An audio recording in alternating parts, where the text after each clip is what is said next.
you guys give her a round of applause.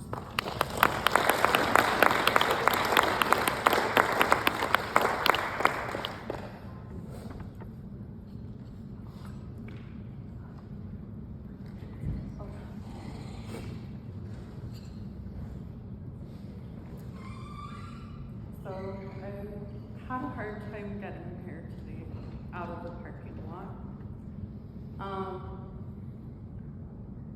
I recognized this place, but my mind had blocked it out. The last time I was here was on February 27th of 2022, a year and a half ago, for an event that they were holding that I came with a friend. My son really begged me to go to the mall that day, and I wanted to bring him with me. And he's like, Mom, I'll be okay. I just want to see my best friend, and we're gonna meet at the mall. And you know, teenagers, they keep pushing and pushing, and you know, with my son, sorry, I'll put a face to the picture here. Sorry, I can't get it too fast.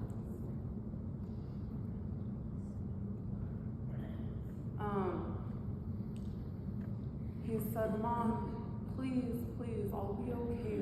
I just want to go to Cottonwood Mall. He loved the mall. He used to work at the mall, and he would make friends with anybody. He trusted people so much, and it worried me since he was little. I said, please be careful, because my biggest fear was that he would trust the wrong person and something would happen. So I dropped him off at the mall. I proceeded over here that night. After I left here, I couldn't get a hold of him. And, you know, before he had taken off maybe a few times before, not answered his phone, and he had really begged to go hang out with this girl that I had told him, no, son. The last time that this girl was in your life, you were given a Xanax and you were in the hospital, and I almost lost you. I told him, I don't want her to succeed in killing you this time. Please, I don't want you to go. He said, Mom, her mom changed, they're better people, they got pizza, and I'm just gonna go over there, there's a get-together, and I start my job at Popeyes tomorrow, Mom. You could Uber me there, and you could pick me up. I'll be okay, Mom, you worry too much. I got pregnant with him when I was 17 years old, and I was judged a lot for being that statistic of getting pregnant at 17. I thanked God for that gift because I lost my dad when I was 13. And today would actually be my dad's 75th birthday. I ended up pregnant with this beautiful baby boy. And he gave me the to wake up every morning. He gave me the to go to college and get a degree in criminal justice. He gave me the to work with the courts, with MDC, the county.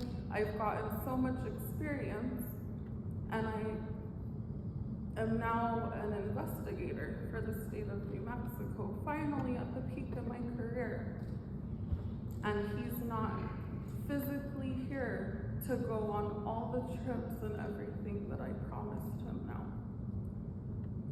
And it hurts because if you give somebody something and it's laced with fentanyl and you see that they can't breathe and they obviously need help,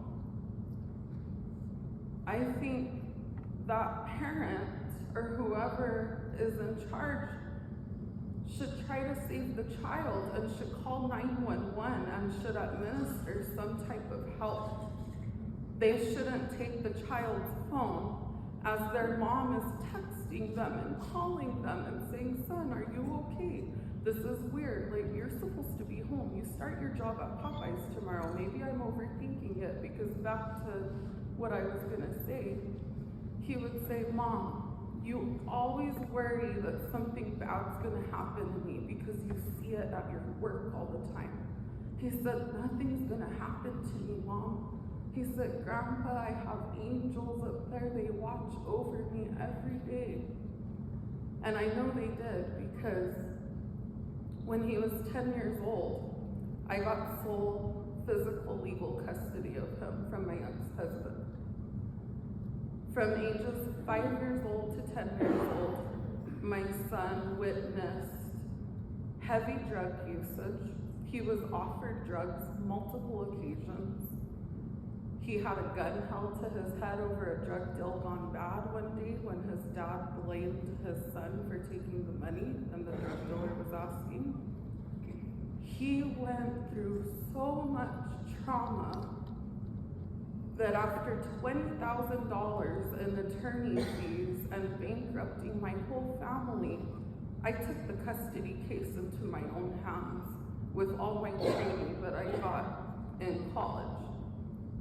I proved to the judge that his father was not fit after my son saw a man get murdered over a drug deal gone bad.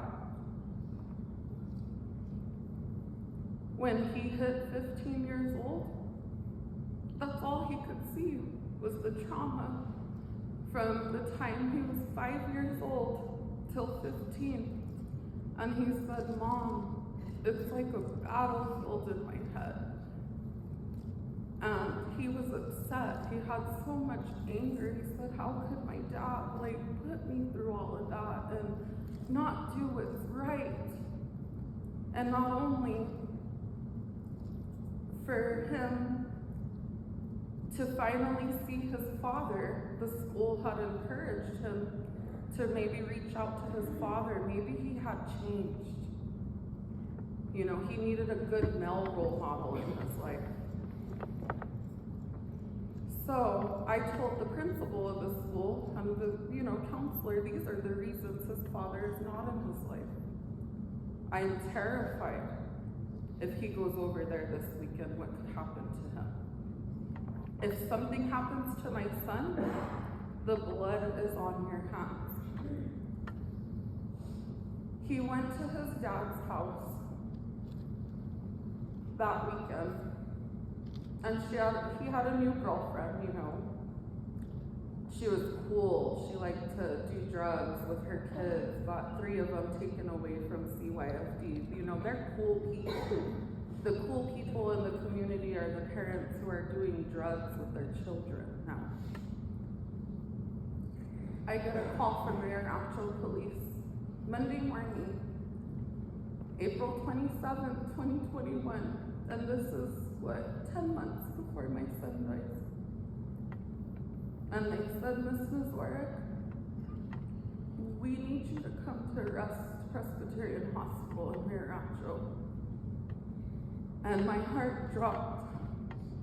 I thought they were gonna tell me that my son died and his dad did something to him. They said, Mr. Gross is under arrest for felony child abuse right now. He was with your son and he smoked fentanyl with him. My son went into immediate cardiac arrest and he was in the hospital. CYFD got involved, their 25th time, Oh, yeah, we'll go do our little visit over there, do your visit over here, yada yada. Doesn't make a really big deal about it as usual. My son was due to testify against his father on April 25th, 2022. 2 months before he passed away, he had saw his dad on Snapchat at a Christmas party, just looking like he was enjoying life. And he said, Mom, he said he really doesn't care about me, does he? And as I try to model to pray for his dad, pray for his addiction, always try to be the good person. He said, I've been praying for my dad since I was 5. And he almost left me to die. Like, he didn't even come to the hospital, Mom. He's not even here. He doesn't care. And he had exchanged some words and told his father things that he bottled up for years, called him names, and I was a little concerned about that. Because in this drug trafficking industry, you don't know who to trust and who's connected and who will do anything to get a snitch off the street. So back to that day, I never got to pick up Alex.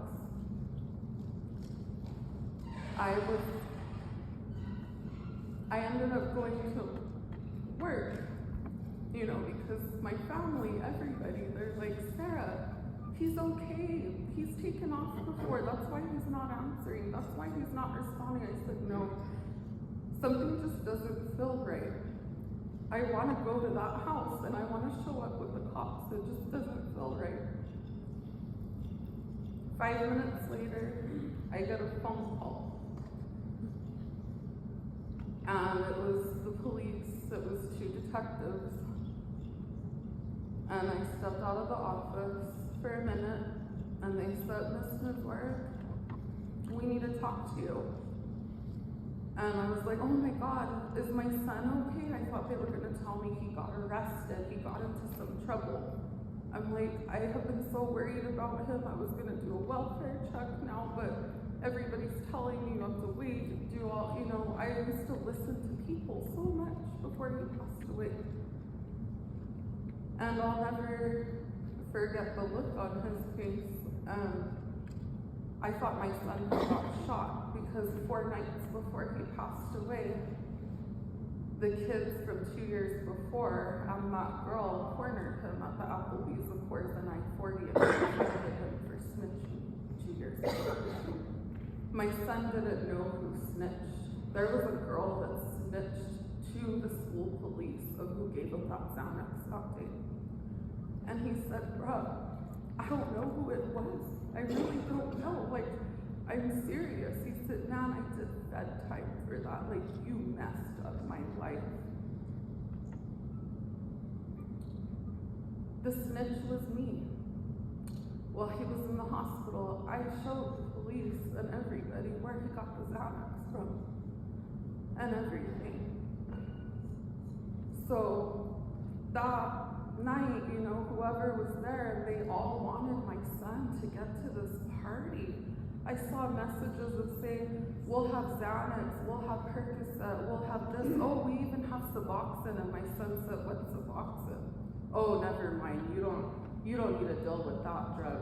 It's like her and her mom were advertising all of this stuff. And those are the kind of parents that not all parents are like that, but those are the kind of parents that I have a hard time with in our community. That get away with giving our children drugs and there's no consequences for it. Because my son was not there on April 25th to testify against his father, I did a victim impact statement, thinking it would really impact the district attorney on the case, being that he was a high-profile district attorney for another murder in Rio Rancho. The officers failed to show up for court. They failed to show up for court that day. And my son wasn't there to testify. The judge asked me, okay, and where's the victim in the case? And I said, Your Honor, the victim is now deceased. Because of him trying fentanyl from his father, it led an interest after that into trying other things. And it became a domino effect that 2 months before my son passed away, which I later found out that this kid was a drug dealer for his father, gave him an oxycodone laced with fentanyl. It put my son in the hospital for almost 3 weeks. He couldn't hear anymore. He lost his hearing. He couldn't talk for a few days, probably about 4 days. I almost lost him, and I thank God that I didn't lose him, because almost losing him hurt so much. I couldn't imagine losing him. I begged Presbyterian Hospital. I said, please don't release him. There's a lot to this, but I don't understand. This kid just left him to die, and I felt like he's being targeted of something. It's just weird. They said that, well, in the state of New Mexico, ma'am, your son, he's not addicted to fentanyl. If he was addicted, he'd be in and out of rehab. His body cannot handle it. So he needs to stop experimenting and getting laced. And he developed myocarditis of the heart and inflammation of the lungs. He did talk a few days later. The first word he said was, Mommy. He was saying, Mommy. And I thanked God, and I didn't let him out of my sight until that day when I dropped him off at the mall. So I blame myself for the longest time, and this is actually my first time telling a story in front of a big group of people. So it was really hard. I went through a lot of stigma after he passed away. Sometimes I couldn't even explain. People would say, well, how did he die? Did he get stabbed? Did he get shot? Did he die of a normal illness? Like, what happened? And I just had all these questions, and I was just like, oh my God, like, I don't even fully know what happened. So I just want to thank all of you for being here today. My son is my passion. He was my world. They took him away from me physically, but not spiritually. And I'm not going to give up until I change these laws and hold these people accountable for giving our children drugs and encouraging drug use among our youth. Because it's not okay. And it's not okay for parents to recruit their young children into drug dealing too. I don't advocate for that. And that's why I have a hard time with that mom and her daughter. And I know in time, I'm praying they will be arrested, and I will get to see them face to face one day and ask them why. But as I tell everybody and every teenager that I see, because I don't know how my son ingested fentanyl, the mom and the girl said, oh, we smoked some wax with him and he didn't wake up. They're still alive. He's not. So, like I said on the radio too, be careful what you smoke, because it could be your last toke. So thank you everyone for being here and for listening to his story.